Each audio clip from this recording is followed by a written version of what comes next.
मैं विकास शर्मा दिल्ली में रहने वाला एक 30 वर्षीय सॉफ्टवेयर इंजीनियर हूं। मेरा जीवन आम लोगों जैसा ही था। ऑफिस, घर, थोड़े दोस्त और कभी कभी मम्मी की शादी की बातें।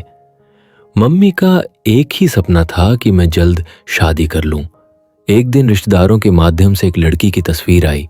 वंदना सिंह, लंबे काले बाल, बड़ी बड़ी आंखें, हल्की मुस्कान और गजब की खूबसूरती। पहली बार किसी लड़की की फोटो देखकर मेरा मन अटक गया था। जब पहली बार उससे मिला तो उसकी आंखों में एक गहराई थी, जैसे वो कुछ छुपा रही हो। मैंने जब पूछा, आपको मेरे बारे में जानना है, तो वह बस मुस्कुरा दी और बोली, जितना जानना जरूरी है उतना मैं जान चुकी हूं। मुझे अजीब तो लगा, लेकिन फिर भी हाँ कर दी।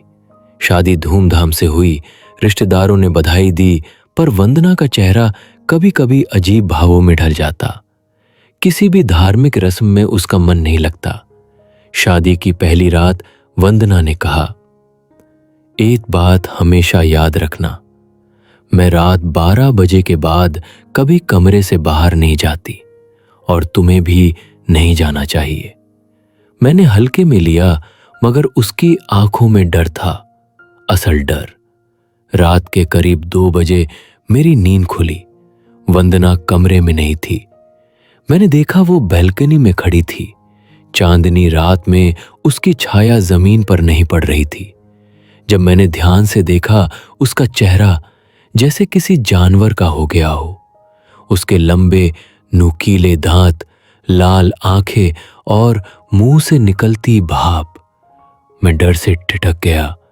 वो अचानक पलटी और मुस्कुरा दी, जैसे कुछ हुआ ही ना हो।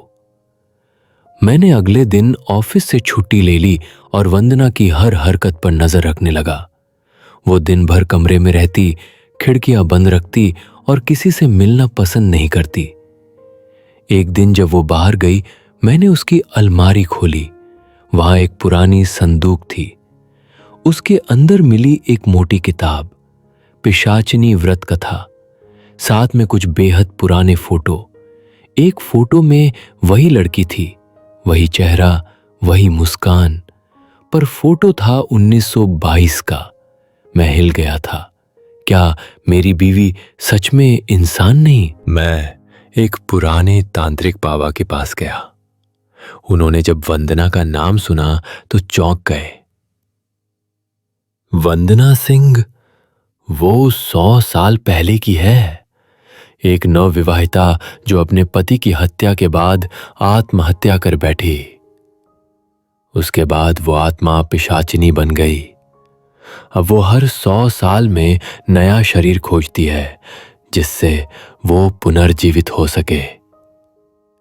क्या इसका इलाज है? मैंने घबरा कर पूछा। हाँ, मगर उसे खुद तय करना होगा कि वह इंसान बनना चाहती है या पिशाच बनी रहना चाहती है। मैंने उस रात वंदना को सब बता दिया। मैं जानता हूं तुम कौन हो, लेकिन मैं तुमसे प्यार करता हूं। अगर तुम चाहो तो इंसान बन सकती हो। वंदना की आंखों से आंसू निकल आए। मैंने कभी नहीं सोचा था कि कोई मुझे ऐसे स्वीकार करेगा। उसने अपनी कहानी बताई। 100 साल पहले मेरी शादी रामकृष्ण से हुई थी। शादी के 1 महीने बाद ही उसने मुझे मार डाला ताकि मेरी जमीन हड़प सके। मरने से पहले मैंने कसम खाई थी कि मैं हर पुरुष से बदला लूंगी, और तभी से मैं एक पिशाच बन गई। लेकिन तुम पहले इंसान हो जिसने मुझसे बिना डरे प्यार किया। तो छोड़ दो ये जीवन। नहीं विकास, अगर मैं ये शरीर छोड़ूंगी तो मेरा अस्तित्व मिट जाएगा। तो क्या तुम मुझे मारोगी? नहीं, उसने कहा और एक कटोरी में अग्नि जला दी। मैं अपने आप को खत्म करूंगी ताकि तुम्हें और किसी को नुकसान न पहुंचे। मैं चीखा, नहीं वंदना, मत जाओ। लेकिन उसने मुस्कुराते हुए कहा, अब मैं सुकून से जा रही हूं, क्योंकि कोई था जिसने मुझसे सच्चा प्यार किया। वो अग्नि में समा गई।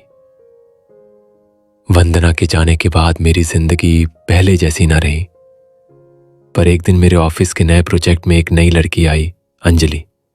जब पहली बार मैंने उसकी आंखों में देखा, वो वही गहराई थी, वही हल्की मुस्कान और वही चेहरा। क्या वंदना वापस आ गई या मैं ही पागल हो गया हूं?